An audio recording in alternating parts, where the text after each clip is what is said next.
ராசி அன்பர்களே, மீனராசி அன்பர்களை பொறுத்த வரைக்கும் தன்னுடைய சுயநலம் அப்படின்னு ஒரு விஷயம் அவங்ககிட்ட எதுவுமே கிடையாது. உடனே அண்ணன் தம்பியாக இருந்தால் அண்ணன் தம்பிக்கோசரம் வாழ்வாங்க, குழந்தைகளோ அல்லது பெற்றோரோ இருந்தால் அவங்களுக்காக வாழ்வாங்க, மனைவியோ கணவனோ இருந்தால் அவங்களுக்காக மட்டுமே வாழ்வாங்க. அவங்களோட குழந்தைகள் இருந்தாங்க அப்படின்னா டோட்டல் லைஃப் அவங்களுக்காகவே சாக்ரிஃபைஸ் பண்ணுவாங்க. மீனராசி அப்படிங்கிறது ஒரு தாய்மை கொண்ட ராசி. மீனராசி அப்படிங்கிறது தண்ணியில் மட்டுமே வாழ்ந்துட்டு இருந்து வெளியே வந்தால் தத்தளிக்கக்கூடிய அப்படிம்பாங்க. ஆனால் ராசியில் பார்த்திங்கன்னா பாதி மீனாகவும் பாதி மனுஷனாகவும் இருக்கும் அந்த ராசியோட சிம்பிள். அப்படி இருக்கும் பட்சத்தில் இது எதை குறிக்குது அப்படின்னா, இந்த மீன் 2 மீன்கள் இருக்கிற மாதிரி குறிக்கும். அதாவது இந்த ராசி நீரில் மட்டுமே வாழக்கூடிய ஒரு தத்துவம் கொண்ட ராசி மாதிரி இவங்க கருதுவாங்க. அதாவது ஒரு குறிப்பிட்ட ஸ்டேஜை தவிர உங்களால் வெளியே போய் சஸ்டெயின் பண்ண முடியாது அப்படின்னு இது காரணம் கிடையாதுங்க. உங்களை ஒரு குறிப்பிட்ட வட்டாரத்துக்குள்ளேயே வைத்திருக்கிறது உங்களது கிரகம். ஒரு எக்ஸாம்பிள் சொல்கிறேன். நீங்கள் நிறைய பேர் வெளிநாட்டுக்கு போயிருப்பீங்க, இருந்தாலும் ஃபேமிலியோடய இருக்கணும் அப்படிங்கிற நினைப்பு மட்டும்தான் இருக்கும். நீங்கள் அதிக தூரம் மோஸ்ட்லி ஃபேமிலி விட்டு வெளியே போகவே மாட்டீங்க. ஒரு 100ல் 10% மட்டும்தான் ஃபேமிலி விட்டு வெளியே இருப்பீங்க. அது யார் அப்படின்னு மறக்காம கமெண்ட் செக்ஷனில் பதிவு விடுங்க. இந்த ராசிக்காரில் பொறுத்தவரை நட்போட்டங்கள் அதிகமாக இருக்கக்கூடிய ராசி, கூட்டத்தோடையே இருக்கக்கூடிய ராசி, ஒரு குறிப்பிட்ட எல்லைக்குள்ளேயே வசிக்கக்கூடிய ராசி அப்படின்னு தான் சொல்லுவாங்க. இந்த ராசிக்காரர்கள் படாத கஷ்டமே கிடையாது. எந்த விஷயம் வந்தாலும், அதாவது உங்கள் கூட இருக்கிறவனே உங்களை சாப்பிடுவான். ஒரு சுறா மீன் வந்துச்சுன்னா கூட இருக்கிற மீனை சாப்பிட்டோம்ல, அந்த மாதிரி தான் நீங்கள். உங்கள் கூட இருக்கிறவனே உங்களை குளிப்பறிச்சு ஏமாத்துறதுக்கு பார்ப்பான். உங்கள் கூட இருக்கக்கூடியவன் தான் உங்களுக்கு மிகப்பெரிய துரோகியாகவும் அமைஞ்சிருப்பான். இந்த ராசியில் பிறந்தவங்க நிறைய கஷ்டங்களை அனுபவிச்சிங்க, நிறைய துரோகத்தை அனுபவிச்சிங்க, நிறைய பணி சுமைகளை அனுபவிச்சிங்க. குடும்பத்திற்காக வாழக்கூடிய நபர்கள் அப்படின்னு சொல்லக்கூடிய அளவுக்கு நீங்கள் எல்லாமே அவங்க குடும்பத்துக்காக வாழ்ந்தீங்க. இருந்தாலும் இந்த ராசியில் இருக்கிறவங்க நிறைய பேர் ஜோதிடம் பார்க்கணும்னு ஆசைப்பட்டீங்க அப்படின்னா கீழே ஒரு நம்பர் கொடுத்துருக்கேன். அந்த நம்பருக்கு ஃபோன் பண்ணி நீங்கள் பேசி தெரிஞ்சுக்கலாம். பிரபலமான ஜோதிடர் நம்பர் தான் கொடுத்துருக்கேன். 200 மேற்பட்ட ஜோதிடர்களுக்கு ஆசான் அவருங்க. அதே போல் கிட்டத்தட்ட ஒரு 5 லாங்குவேஜில் ஜோதிடம் பார்ப்பார், 5 ஸ்டேட்டுக்கு ஜோதிடம் பார்ப்பார். ஒரு 20+ அரசியல் பிரமுகர்களுக்கும், இப்போ ஆட்சியில் அரசியல்லாம் பேசிகிட்டு இருக்காங்க பார்த்திங்களா, அந்த மாதிரி ஒரு 20+ அரசியல் பிரமுகர்கள் 5 ஸ்டேட்டில் 20+ அரசியல் பிரமுகர்களுக்கு ஜோதிடம் பார்க்கக்கூடியவர். அதே போல் நிறைய சினிமா பிரபலங்களுக்கு ஜோதிடம் பார்க்கக்கூடியவர். இந்த ராசியில் இருக்கிறவங்க உங்களுக்கு பார்க்கணும் அப்படின்னா ஜஸ்ட் நீங்கள் கால் பண்ணி பேசி தெரிஞ்சுக்கலாம். வெளிநாட்டில் இருக்க சார் அப்படின்னா நீங்கள் வாட்ஸ்அப் மூலமாக தொடர்பு கொண்டுக்கலாம். இந்த மீன ராசி அப்படிங்கிறது நீர் தத்துவம் கொண்ட ராசி, அதாவது இரட்டை ராசி அப்படின்னு சொல்லுவாங்க. இந்த மீன ராசியினுடைய அதிபதி குரு. கருணை, ஆன்மீகம், கற்பனை, கல்வி, உள்ளுணர்வு இது எல்லாமே தொடர்புடைய ஒரு ராசி அப்படின்னு சொல்லுவாங்க. மற்றவர்களினுடைய உணர்ச்சியை விரைவாக புரிந்து கொள்ளக்கூடிய ஒரு நபர் அப்படின்னு சொல்லுவாங்க. நல்ல மனம் கொண்டவர் அப்படின்னு சொல்லுவாங்க. உதவி கேட்பவர்களை மறுக்க தயங்குவாங்க அப்படின்னு சொல்லுவாங்க. இந்த ராசிக்கு பொதுவாகவே இன்னொரு பேரும் இருக்குது. ஒரு இளிச்சவாயன், ஏமாந்தவன், இந்த மாதிரி பேர்களுக்கு சொந்தக்காரர் அப்படின்னே சொல்லலாம். நீங்கள் நல்ல மனம் கொண்டவருங்கிறது ஒரு பக்கம், உதவி கேட்கவங்கள மறுக்க தயங்குறவங்களும் ஒரு பக்கம், கற்பனை திறன் அதிகமாக இருக்கக்கூடிய ஆளும் நீங்கள் தான். இசை, கலை, எழுத்து, ஆன்மீகத்தில் ஈர்ப்பு இருக்கலாம்.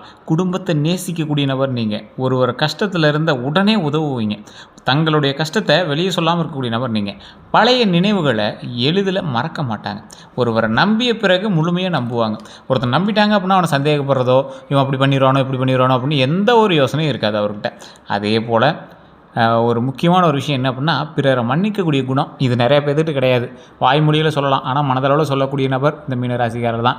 யோசிச்சு பாருங்கள், உங்களுடைய வாழ்க்கையில் எத்தனை பேரை நீங்கள் மன்னிச்சுட்ருக்கீங்க? உண்மையை சொல்லி பாருங்கள். கமெண்ட் செக்ஷனில் நீங்கள் இது வரைக்கும் எத்தனை பேரை நீங்கள் காப்பாற்றிருக்கீங்க? உங்களால் வாழ்ந்தவங்க எத்தனை? உங்களால் வாழ்ந்துட்டு இன்றைக்கி உங்களை மறந்தவங்க எத்தனை? போடா பொழைச்சி போடா அப்படிங்கிற மாதிரி சொன்னீங்க எத்தனை பேருக்கு நீங்கள்? இதெல்லாம் ரியலிஸ்டிக்காக நடந்த சில விஷயங்களில் ஒன்று. மன நிம்மதியை பணத்தை விட முக்கியமாக நினைக்கக்கூடிய நபர் நீங்கள். வயது அதிகரிக்க ஆன்மீகமும் அனுபவமும் அதிகரிக்கலாம். தற்போது மனதில் இருக்கக்கூடிய எண்ணங்கள் அப்படின்னா, என் வாழ்க்கை எப்போது நிலையாகும், என் கடன் எப்போது குறையும், என்னை உண்மையாக புரிந்து கொள்பவர் யார், வேலையை மாற்றலாமா, வெளிநாட்டு சென்றால் வாழ்க்கை மாறுமா, திருமணம் ஏன் தாமதமாகுது, என் திறமையை எப்படி வருமானமாக மாற்றுறது, எல்லோருக்கும் உதவி செய்வது சரியா, எனக்கு சொந்த வீடு எப்போது அமையும், பழைய உறவை மறக்க முடியுமா, என் உழைப்பிற்கு மதிப்பு கிடைக்குமா, நான் யாரை நம்பணும்? இதுதான் உங்களுடைய கேள்வியாக போயிட்டுருக்குங்க. மீனராசியினுடைய பிறப்பு ரகசியம் அப்படின்னா, பிறப்பினுடைய மனதை புரிந்து கொள்ளக்கூடியவங்க நீங்கள். அதாவது பிறருடைய மனதை டக்குன்னு பார்த்தோன்னே ஒரு கெஸ் பண்ணி கண்டுபிடிச்சிருவாங்க பார்த்தீங்களா, அந்த மாதிரி என்ன பண்ணீங்க. கலை மற்றும் கற்பனையை வருமானமாக மாற்றக்கூடியவங்க நீங்கள். வாழ்க்கையில் பலமுறை புதிய தொடக்கம் உருவாக்கக்கூடியவங்க நீங்கள். துன்பத்தை ஆன்மீக வழியில் மாற்றக்கூடியவங்க நீங்கள். குழந்தைகள் மற்றும் குடும்பத்திற்கு நல்ல வழிகாட்டியாக இருப்பீங்க. பிறரோட கஷ்டத்தை குறைக்க உதவுவீங்க. முழுசாக உங்களால் மாற்ற முடியுமா தெரியாது, அந்தளவுக்கு உங்கள்கிட்ட பணமோ வளமோ இருக்கான்னு தெரியாது. ஆனால் அதை எப்படி அவனால் அந்த கஷ்டத்துலேருந்து வெளியே கொண்டு வர முடியுமோ அதுக்கான உதவியை நீங்கள் கண்டிப்பாக செய்வீங்க. இசை, கலை, எழுத்து அல்லது பேச்சு மூலமாக பெயர் பெறலாம். வெளிநாட்டு அல்லது வெளியூர் தொடர்பால் வளர்ச்சி கிடைக்கலாம். உள்ளுணர்வால் பல விஷயங்களை முன்கூட்டியே உணரலாம். சிறிய உதவியால் பெரிய உறவை உருவாக்கலாம். அதே போல் வயது அதிகரிக்க ஆன்மீகமும் சமூக மரியாதையும் அதிகரிக்கலாம். மனக்காயத்தை படைப்பாற்றலாக மாற்றக்கூடியவங்க நீங்கள். மீனராசினுடைய முக்கிய வாழ்க்கை பாடம் என்ன அப்படின்னா, கருணை உங்கள் பலம். ஆனால் எல்லையில்லாத கருணை உங்களை மற்றவர்கள் பயன்படுத்தக்கூடிய வாய்ப்பாக மாற்றக்கூடாது. அதை ஞாபகம் வச்சுக்கோங்க. மீனராசி பலமான குணங்கள், கருணை ஃபஸ்ட்டு இதுதான் உங்களுக்கு. பிறனுடைய கஷ்டத்தை புரிந்து கொள்ளக்கூடிய நபர் நீங்கள். உதவி கேட்டவர்களுக்கு உதவுவாங்க. குடும்பத்தில் அமைதி உருவாக்க முயற்சிப்பாங்க. கஷ்டத்தில் இருக்கிறவங்கள கைவிட மாட்டாங்க. உள்ளுணர்வு அதிகம். ஒருவரினுடைய மனநிலையை விரைவாக உணர்வாங்க. ஏதோ தவறு நடக்குது அப்படிங்கிறத முன்கூட்டியே உணரலாம். வார்த்தையை விட செயலை கவனிப்பாங்க. சூழ்நிலையில் மறுபக்கத்தை புரிந்து கொள்வாங்க. கற்பனையை பொறுத்த வரைக்கும் இசை, கதை, எழுத்து, கலை திறன் அதிகமாக இருக்கலாம். புதிய யோசனைகளை உருவாக்குவாங்க. சாதாரண விஷயத்தையும் அழகாக காட்டுவாங்க. உணர்ச்சியை படைப்பாக மாற்றுவாங்க. ஆன்மீகத்தை பொறுத்த வரைக்கும் இறை நம்பிக்கை இருக்கலாம். தியானம் மற்றும் பிரார்த்தனையில் மன நிம்மதி பெறலாம். அதே போல் வாழ்க்கையினுடைய ஆழமான அர்த்தத்தை தேடுவாங்க. பிறருக்கு நம்பிக்கை கொடுப்பாங்க. மன்னிக்கும் குணம் அதிகங்க. மற்றவர்களினுடைய தவறை புரிந்து கொள்ள முயற்சிப்பாங்க. உறவு உடையக்கூடாது அப்படின்னு விட்டு கொடுப்பாங்க. பழி வாங்குவதை விட அமைதியை விரும்புவாங்க. மீண்டும் வாய்ப்பு கொடுப்பாங்க. வழிகாட்டும் திறனை பொறுத்த வரைக்கும் மன கஷ்டத்தில் இருப்பவங்களுக்கு நல்ல ஆலோசனை கூறுவாங்க. குழந்தைகள் மற்றும் மாணவர்களை ஊக்குவிப்பாங்க. நண்பர்களுக்கு நம்பிக்கை கொடுப்பாங்க. கஷ்டமான நேரத்திலேயே மென்மையான வழிகாட்டியாக இருப்பாங்க. மீனராசியினுடைய சவால் அப்படின்னா அனைவரையும் எளிதில் நம்புறது, இல்லை அப்படின்னு சொல்ல முடியாமல் அதிகமாக உணர்ச்சி வசப்படுவது, பழைய உறவை மறக்க முடியாமல் இருக்கிறது, பிறருக்காக தங்களை மறப்பது, இரக்கத்தில் பணம் கொடுப்பது, முடிவு எடுக்க தாமதமாகிறது, கற்பனையில் அதிகமாக வாழ்வது, மனதில் உள்ளதை வெளியே சொல்லாமல் இருக்கிறது, தவறானவர்களுக்கு மீண்டும் வாய்ப்பு கொடுப்பது, அதிகமான மன்னிப்பு. தேவையில்லாமல் எதுக்கு மன்னிப்பு கொடுக்குறீங்க? குடும்ப பிரச்சனையை மனதில் சுமக்கிறது, தங்களுடைய உடல் நலத்தை அலட்சியம் செய்கிறது, ஒருவரினுடைய கஷ்டத்தை தங்களுடையதாக எடுத்துக்கொள்வது. முக்கிய சவால் அப்படின்னா மற்றவர்களுடைய வாழ்க்கையை காப்பாற்ற முயற்சி செய்யும் போது உங்களுடைய வாழ்க்கையை மறந்து விடக்கூடாது அப்படின்னு ஞாபகம்.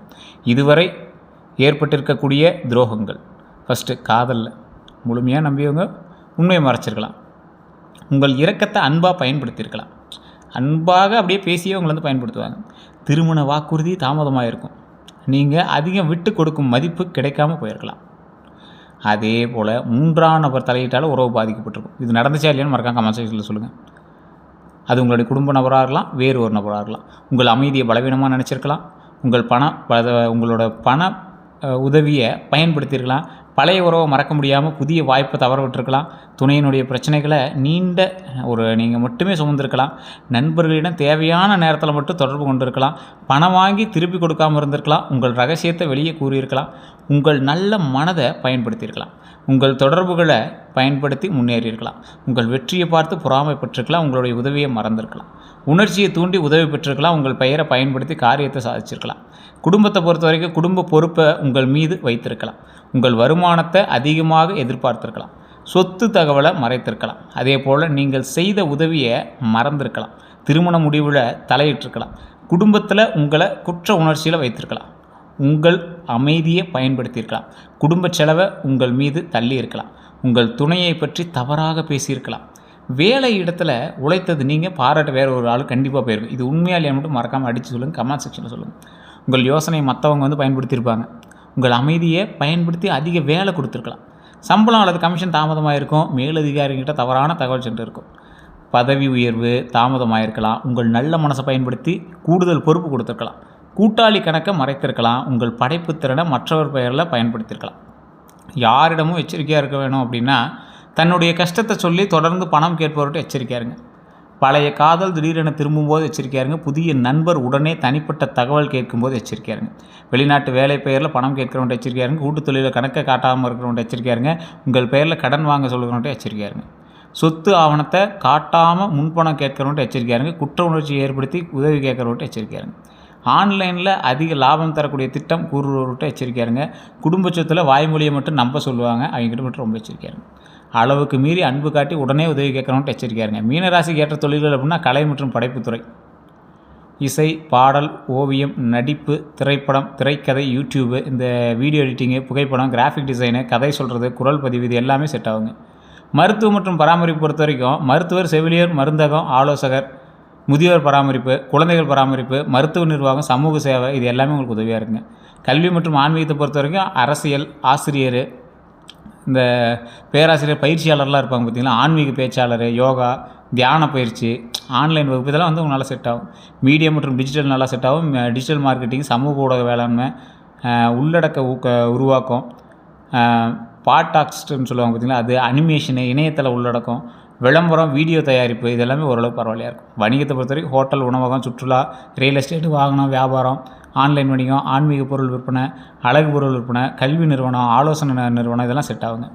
செய்வினை அல்லது கண் திருஷ்டியை பொறுத்த வரைக்கும் பாரம்பரிய நம்பிக்கைகளின்படி மீன ராசிகளில் நல்ல மனம், அதாவது உங்களுக்கு நல்ல மனசு இருக்கிறதுனாலையும் குடும்ப நிம்மதி இருக்கிறதுனாலையும், எங்கே சார் குடும்ப நிம்மதின்னு கேட்டிங்கன்னா கொஞ்சம் கொஞ்சமாக இனிமேல் வர ஆரம்பிக்குது நிம்மதி.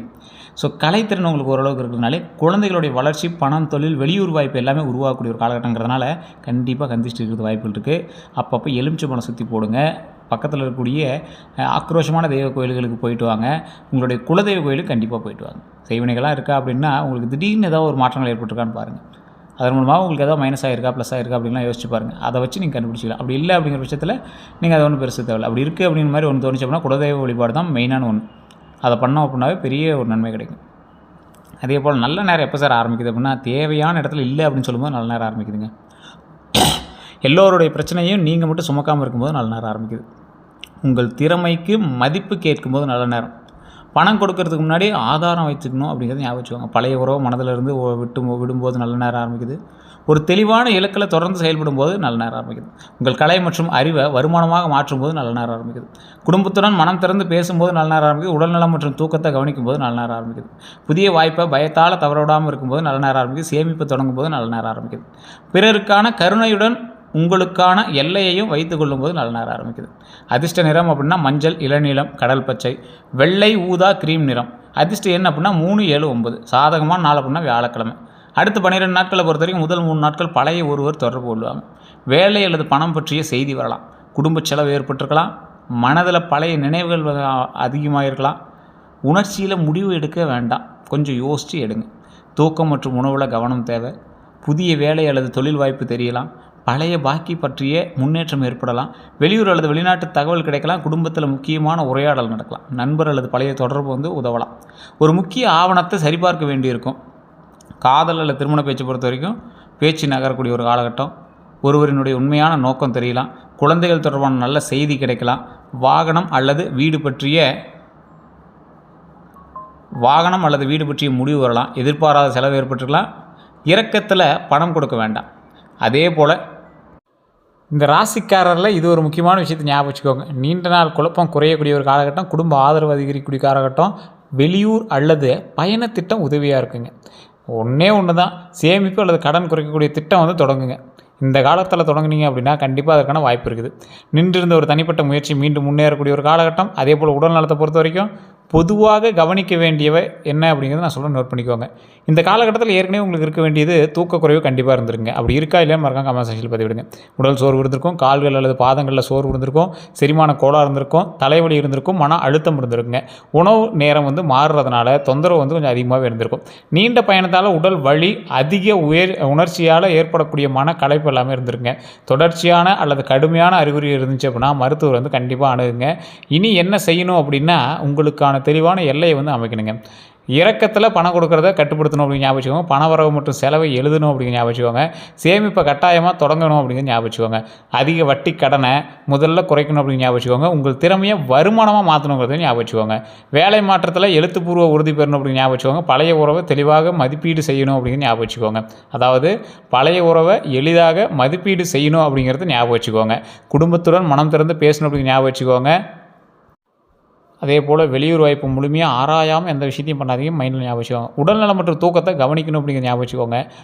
பணம் கொடுக்கும்போது ஆதாரம் வச்சுட்டு கொடுங்க. உங்களை நண்பராக இருக்காங்க, தொழிலில் ஏற்கனவே தெரிஞ்சவங்களாக இருக்காங்க, எதுவாக இருந்தாலும் சரி பணம் கொடுக்கும்போது ஆதாரம் வச்சுட்டு கொடுங்க. சிறிய வாய்ப்பையும் அலட்சியம் செய்யக்கூடாதுங்கிறத மைண்டில் ஞாபகம் வச்சுக்கோங்க. செய்யக்கூடாதவே அப்படின்னா எல்லாரையும் உடனே நம்பக்கூடாதுங்க. இறக்கத்தில் பெரிய தொகையை கொடுத்து மாட்டிக்காதீங்க, அதில் மட்டும் ரொம்ப எச்சரிக்கையாக இருங்க. பிறருக்காக உங்கள் பெயரில் கடன் வாங்கக்கூடாது. பழையவர் திரும்பியவுடன் உடனே நம்பக்கூடாதுங்க. ஆவணங்களை படிக்காமல் கையெழுத்திடக்கூடாது. குடும்பத்திற்காக சேமிப்பு முழுவதும் செலவு செய்யக்கூடாது. மனதில் உள்ளதை பேசாமல் வருந்தக்கூடாது. தவறானவர்களுக்கு மீண்டும் வாய்ப்பு மட்டும் கொடுக்காதீங்க. கற்பனையில் மட்டும் இருந்து செயல்படாமல் இருக்கணும் அப்படின்னு ஞாபகம் வச்சுக்கோங்க. ஆன்லைன் முதலீட்டை உடனே நம்பக்கூடாது. உங்கள் உடல்நலம் மற்றும் ஓய்வு அலட்சியம் செய்யக்கூடாதுங்க. பிறருடைய பிரச்சனையை உங்கள் வாழ்க்கையோடைய முக்கிய பிரச்சனையாக மாற்றாதீங்க. அவன் வேறு, நீங்கள் வேறு. அவங்களுக்கான எழுத்துக்கள் வேறு, உங்களுக்கான எழுத்துக்கள் வேறுங்கிறத ஞாபகம் வச்சுக்கோங்க. அதே போல் பாரம்பரிய பரிகாரங்கள் அப்படின்னா வியாழக்கிழமை குரு பகவான் வழிபடலாம். அது வந்து உங்களுக்கு நல்ல ஒரு விமோசனம் தரும். தட்சிணாமூர்த்தி அல்லது பெருமாள் தரிசனம் ரொம்ப நல்லதுங்க. முருகனை வழிபடலாம், மஞ்சள் நிற மலர்களால் அர்ச்சனை செய்யலாம், மஞ்சள் பருப்பு அல்லது கொண்டைக்கடலை தானம் செய்யலாம், ஏழை மாணவர்களுக்கு கல்வி உதவி செய்யலாம், ஆசிரியர்கள் மற்றும் மூத்தவர்களுக்கு மரியாதை செலுத்துங்க. அதுதான் உங்களுக்கு மிகப்பெரிய ஒரு ப்ளஸ் பாயிண்ட்டு. அதே போல் பசியோடு இருக்கிறவங்களுக்கு உணவு வழங்கலாங்க. மருத்துவ உதவி தேவைப்படுறவங்களுக்கு முயன்ற உதவி செய்யுங்க. ஒரு 10 ரூபா 100 ரூபா கொடுத்தீங்கனாலும் அது மிகப்பெரிய ஒரு நன்மை தான். பசுக்களுக்கு உணவு அளிக்கலாம், வீட்டில் நெய் தீபம் ஏற்றலாம், தினமும் சில நிமிடங்கள் தியானம் அல்லது அமைதியான பிரார்த்தனை செய்யலாம். மீன ராசியினுடைய வாழ்க்கை ரகசியம் என்ன தெரியுமா? மற்றவங்களுடைய கண்ணீரை துடைக்க தெரிந்த உங்களுக்கு உங்களுடைய வாழ்க்கையும் பாதுகாக்க கற்றுக்கணும் அப்படிங்கிறத ஞாபகம் வச்சுக்கோங்க. கலை மூலமாக வருமானம் உருவாக்கக்கூடியவங்க நீங்கள். ஆன்மீகத்தால் மன வலிமை பெறக்கூடியவங்க நீங்கள். பிறருக்கு வழிகாட்டக்கூடியவங்க நீங்கள். குடும்பத்தில் அமைதியை உருவாக்கக்கூடியவங்க நீங்கள். புதிய இடத்துல புதிய வாழ்க்கையை தொடங்கக்கூடியவங்க நீங்கள். பழைய வேதனையை படைப்பாற்றலாக மாற்றக்கூடியவங்க நீங்கள். அறிவு, பேச்சு, அனுபவத்தை பணமாக மாற்றக்கூடியவங்க நீங்கள். தாமதமான வெற்றியை மனநிறைவான வாழ்க்கையாக மாற்றக்கூடிய நபர் நீங்கள். உண்மையான நல்ல மனதை சரியான இடத்துல பயன்படுத்தினா பெரிய மதிப்பு பெறக்கூடிய அப்படிங்கிறத மைண்டில் ஞாபகம் வச்சுக்கோங்க. அதாவது உங்களோட உண்மையான மனசை சரியான இடத்துல பயன்படுத்தணும். அங்கே பண்ணும்போது அதுக்கான வேல்யூ கண்டிப்பாக கிடைக்கும் அப்படிங்கிறத நல்லா ஞாபகம் வச்சுக்கோங்க. ராசிக்காரர்களுக்கு நல்லதே நடக்க போகுது, கவலைப்பட வேண்டாம். ஆனாலும் கொஞ்சம் எச்சரிக்கையாக இருக்கிறது ரொம்ப நல்லது. முன்னாடி நான் சொன்னதான், உங்களை பயன்படுத்திங்க நிறைய பேர் இருக்கலாம். திருமண வாய்ப்பு இப்போ கைக்கூடி வரும். குழந்தைகளுக்கான காத்திருக்கிறவங்களும் நல்ல ஒரு நல்ல ஒரு வாய்ப்பு அமையுதும். அதே போல் நீண்ட நாளாக காத்திருந்த செய்தி வந்து கிடைக்கும். பழைய ஒருவர் மீண்டும் வருவாங்க. பணம் தொடர்பான மாற்றம் வரும். மனதில் ஒரு பெரிய முடிவு உருவாகலாம். வேலையில் நல்ல ஒரு வாய்ப்புலாம் இருக்குங்க. ஒன்றும் நீங்கள் கவலைப்படக்கூடிய அளவுக்குலாம் ஒன்றும் கிடையாது. வேலை மற்றும் தொழில் நல்ல பலன் இருக்குது. வேலை செய்கிறவங்களுக்கு புதிய வேலை வாய்ப்பு வரலாம். தொழில் செய்கிறவங்களுக்கு பழைய வாடிக்கையாளர் மீண்டும் வரலாம். தொழிலில் கவனிக்க வேண்டியது இறக்கத்தில் இலவசமாக அதிக சேவை வேலையெல்லாம் செய்ய வேண்டாம். உங்கள் திறமைக்கு உரிய கட்டணம் கேட்டு வாங்குங்க. நண்பர் என்பதற்காக கணக்கை அலட்சியம் செய்ய வேண்டாம். வாய்மொழி ஒப்பந்தத்தை மட்டும் நம்ப வேண்டாங்க. அதே போல் இந்த ராசிக்காரர்கள் இன்னொரு விஷயத்தையும் நான் சொல்கிறேன். நீண்ட நாட்களாக மனதில் இருந்த ஒரு பெரிய குழப்பம் தெளிவாகக்கூடிய ஒரு காலகட்டமாக அமையுது. வேலை அல்லது தொழிலில் புதிய வாய்ப்பு உருவாகும். பழைய பாக்கி பணம் கிடைக்க வாய்ப்பு இருக்குங்க. வெளியூர் அல்லது வெளிநாட்டு தொடர்பு நல்ல திருப்பம் தரலாங்க. பழைய நண்பர் அல்லது காதல் மீண்டும் தொடர்பு கொள்ளக்கூடிய ஒரு வாய்ப்பும் இருக்குது. திருமண பேச்சு மீண்டும் நகரும். வீடு, நிலம் மற்றும் வாகனம் பற்றிய புதிய முடிவு வந்து உருவாகலாங்க. நல்லது கிடைக்கும். ஒன்றும் இது பண்ண தேவையில்ல. குடும்பத்தில் இருந்த மனக்கசப்பு குறையக்கூடிய ஒரு காலகட்டம் நல்ல ப்ளஸ் பாயிண்ட்டாக தான் இருக்குது. ஸோ இந்த காலகட்டத்தில் கண்டிப்பாக குலதெய்வ வழிபாடு பண்ணுங்கள். அதே போல் முன்னாடியே சொன்னது தான், உங்களுக்கு எப்போவுமே குலதெய்வம் தான் ப்ளஸ் பாயிண்ட்டு. அதே போல் நீங்கள் ஒரு முக்கியமான ஒரு விஷயம் ஞாபகம், பக்கத்தில் இருக்கக்கூடிய விநாயகர்களுக்கு போய்ட்டு ஓம் விநாயகரே போற்றி, விநாயகரே போற்றி, ஓம் விநாயகரே போற்றி அப்படின்னு வழிபடுங்க. நிறையா பேர் கன்னிமூல கணபதியை போற்றி, ஓம் கன்னிமூல கணபதியை போற்றி, ஓம் கன்னிமூல கணபதியை போற்றி அப்படின்னு மறக்காமல் ஒரு 3 டைம் டைப் பண்ணிவிட்டு எப்போ ஃப்ரீ டைம் கிடைக்குது அப்போ வந்து நீங்கள் சொல்லி பாருங்கள். மிகப்பெரிய சாப விமோச்சனம். கண்டிப்பாக நன்மை உண்டு. கண்டிப்பாக ட்ரை பண்ணி பாருங்கள். வேறு ஏதாவது கருத்துக்கள் தான் மறக்காம கமெண்ட் செக்ஷனில் பதிவு விடுங்க. இது வரை நம்ம சேனலை சப்ஸ்கிரைப் பண்ணாமல் இருந்தால் சப்ஸ்கிரைப் பண்ணி பக்கத்தில் பெல் பட்டனை மறக்காம ப்ரெஸ் பண்ணிக்கோங்க. எல்லோருக்கும் நன்றி நண்பர்களே.